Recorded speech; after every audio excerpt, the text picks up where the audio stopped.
With great pleasure, I would like to present to you one of the games in one of my favorite series. Today I would like to talk about Combat Commander Pacific.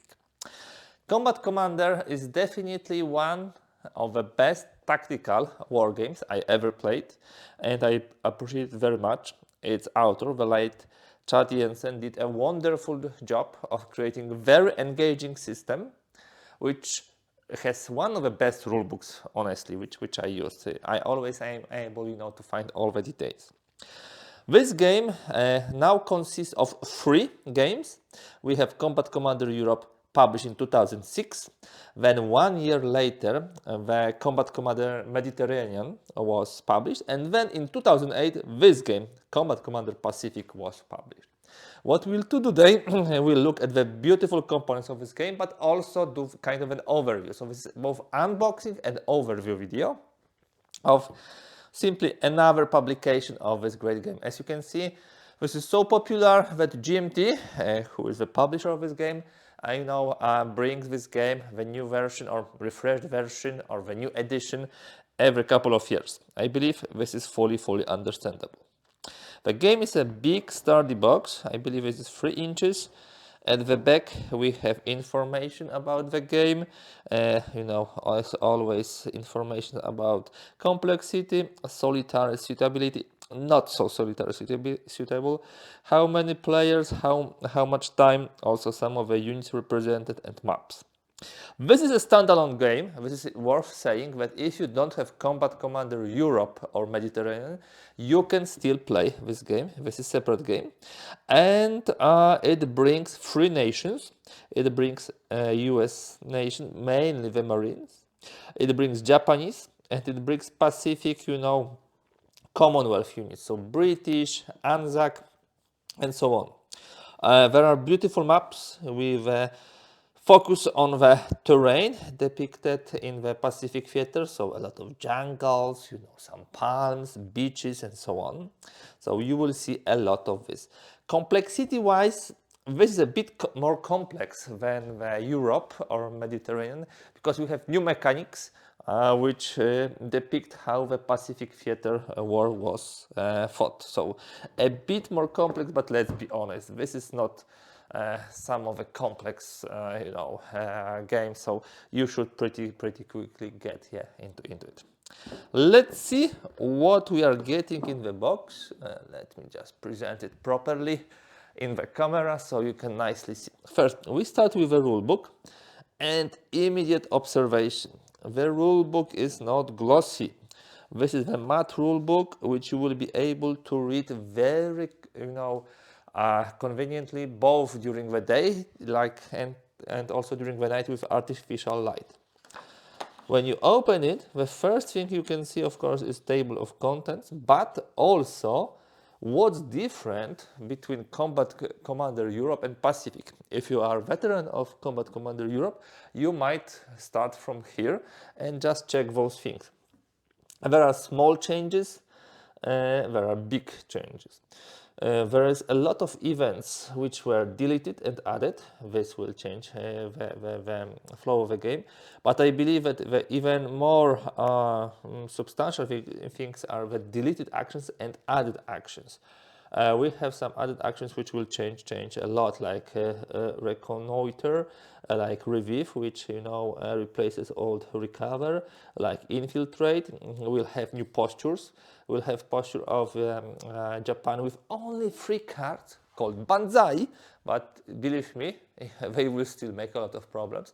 You will have also the posture of Invader with 7 cards for the Allied forces. And there will be new units. There is some change in how the melee is resolved. Of course, the terrain changes significantly. There is possibility of infiltration by the Japanese, so they can suddenly appear at your back when you thought it is already secured. So a lot of cool stuff, and all of this presented in this usual way, as we are used to this in Combat Commander Europe.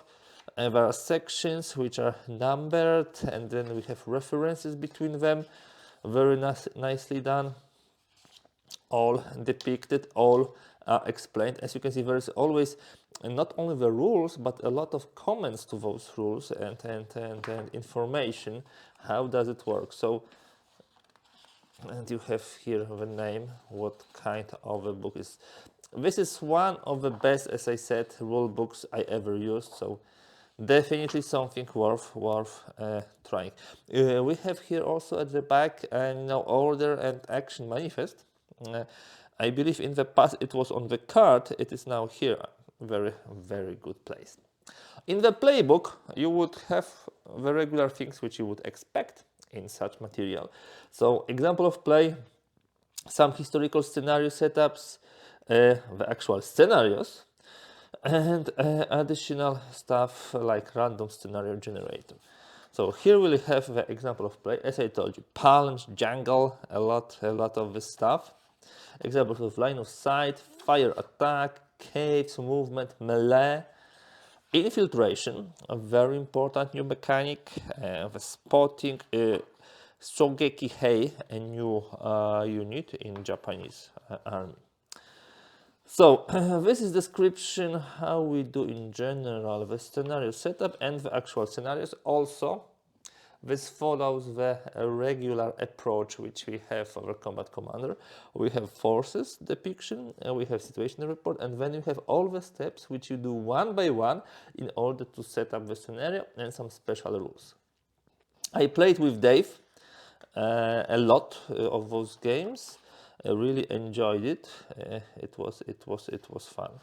As you can see, the scenarios will, just like in Europe, increase in complexity and the size. They are not numbered 1 to 3, but rather with letters. So it's easy differentiated from the European game. And you have here also the leader table, fortification OBs, random scenario generator, really cool stuff. So you can create your own scenario. And development and play notes. Okay, and raid details. What else do we have here? We will have now the counters. This is not a counter-intense game. There are some counters like free trades, but let's be honest, we know games which have many more counters. These are small size counters, so like weapons, this will be Commonwealth weapons, US weapons, Japanese weapons, we have trenches, we have wire, we have mines, blaze, we have various types of smoke, we have control tokens, yeah, of course. So all this stuff which you regularly had, and this is two-sided, so like broken weapons. Here we have two-sided terrain or fortifications, so there is always plenty of those, and you never get you never are in any need of getting more. Now we have large counters. Here we can see all the Japanese units. So this would be the squads, this would be the teams. Here we have some cool leaders. You can see that the Japanese leaders are very motivated guys. 12, 9 is the lowest, I believe. Yeah, so those guys are very high with the morale, 8, 9. However, once hit, it will definitely go down, as you can see here, sometimes even significantly down. However, even the green guys have an 8. So it's really hard to break them, but once you have broken them, you probably will be quite okay to finish them off. For Americans, these are the decent statistics, like 8 being, the morale, pretty good morale. Green is tragic, 5 team. But however, if you look at the back, what Americans have is that if you break them, they actually rally, and it's much harder to finish them off. So while the regular, morale would be 8, the broken is 9. The same for the green. So it's opposite, and it also shows you how you should play the tactics. Probably very strong initial attack against Japanese. Once you break them, you can finish them off with lighter attacks. For the Americans, you can start with the lighter attacks, but to finish them off, you need much harder. The third counter sheet presents the all American forces and Commonwealth forces. You can see there are Indians, Colonials, Gurkhas, Anzac, so a lot of those guys. Here we can see the leaders 6, 7, 8, 9. For the Americans, you have up for the British, you have up to 10 even. You will have fighters or bombers. I believe this is also a new game mechanic in Pacific in comparison to the Europe. Yeah. Very nicely. Very nice. Now, what comes now are the maps. I love Combat Commander maps. Why? Two reasons. First of all, they are beautiful. Second of all, they are large. There's always enough space for the tokens. And third, they are not ambiguous. Those dots shows you what terrain we have here. You can connect the dots to see the line of sight. It's very, very well prepared. So this is, for example, some, I don't know, village in the jungle. Yeah, some palm trees, some track, some road. Here we have like the hill with a pond and so on. There are various types of terrain. I believe it's much more varied than it was in the Europe. Yeah, with like a beach landing.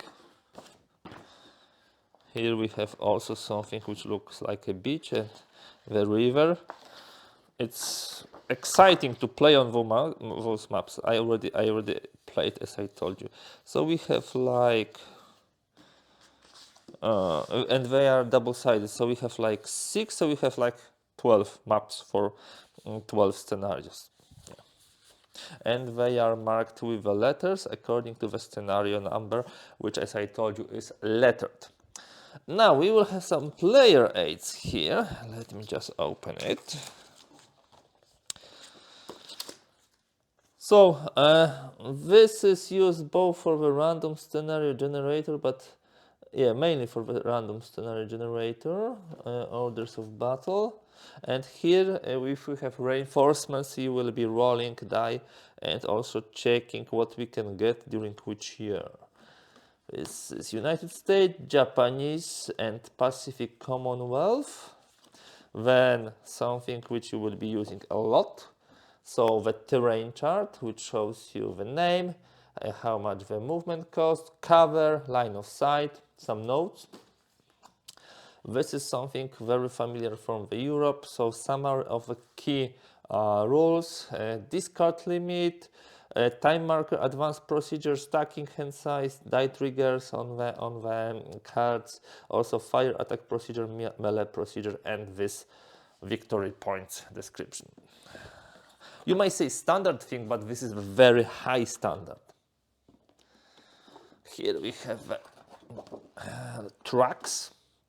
So victory point track, casualty track, time track, weapons track, the display of OB, the summary of fortifications and flamethrower and fortification vulnerability.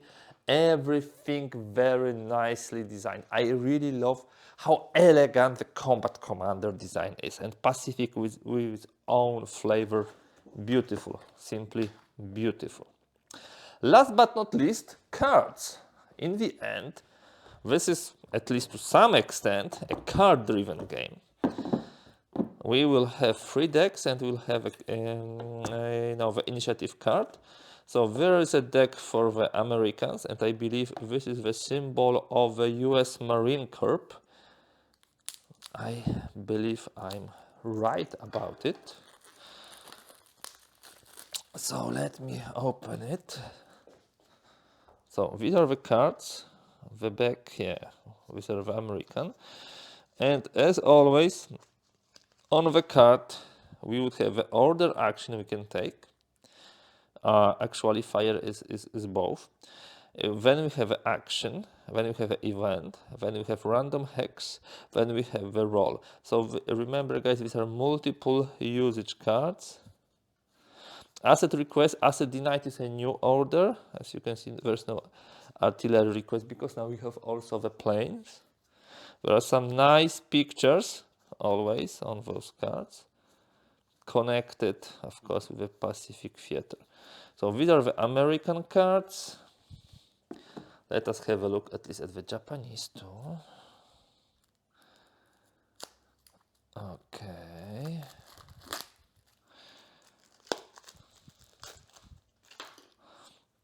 So these are the Japanese cards. Again, beautiful pictures here, photos actually. Advance, fire, Asedina, infiltrate. Yeah, this is the new order which they can use. You have A, B, C because you would have couple of infiltration boxes where you can keep your units. And this is a cool infiltrate because you infiltrate A, B, or C.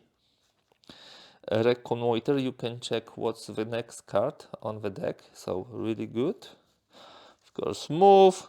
Charge, revive. Revive replaces recover, and it gives you the number of points you can use for recovery, actually, to remove the suppression or recover the unit.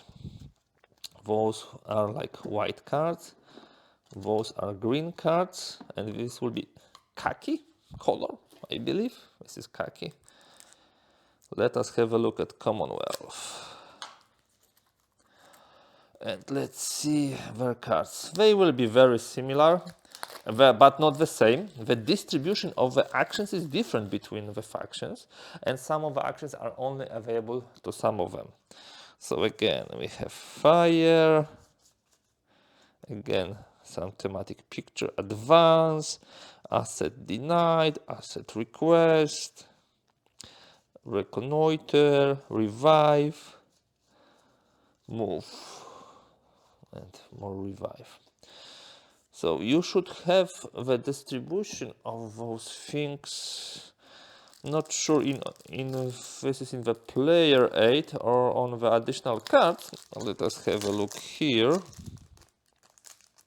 Here we have an initiative, really good thing to reroll.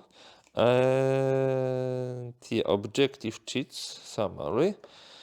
Here we have the updated night rules, summary of orders, and asset denied request options. So all of these things are here. And let me just double check one thing. Yeah. Here we have a distribution of the cards in the deck. So for example, advance, a lot of advance on Japanese side because they won't get into melee, and advance allows for this. For the fire, similar number, 20 each. You can see the infiltrate only with the Japanese. Yeah, this is something which you would expect. On the other hand, command confusion is Commonwealth and US, and there is no command confusion on Japanese side. And then you have actions also with a various distribution. Ambush for melee, mainly with Japanese hands, definitely. This is something which they excel. Light ones also mainly on Japanese side, but hidden wire mainly on the allied side. Very nice. And this is exactly what makes this game so interesting. That those decks are differently built and they have different content. So although the main rules are similar, the way you distribute the orders and the actions makes for a difference. Okay guys, that was a very quick unboxing and overview of Pacific Theater Combat Commander, you can say. This game has already one expansion, the New Guinea. I don't have it now with me, but maybe we'll do also some material about this. Again, it's probably obvious that I'm huge fan of this game and really like it. And Deem Combat Commander Pacific is a very great next step from the original title. There are people who prefer more Europe. There are people who prefer more Pacific. I am one of those which love to play both, honestly, because I believe in both we have a lot of great mechanics which are specific to this particular theater of operations. That will be all for today. Thank you for being with me. If you like this video, do not hesitate, give thumbs up. If you like to see more content like this, kindly please subscribe. There is a ring bell below this video. For any comments, opinions, questions, use please the section below the video. That's all for today. Thank you for being with me and thank you for watching.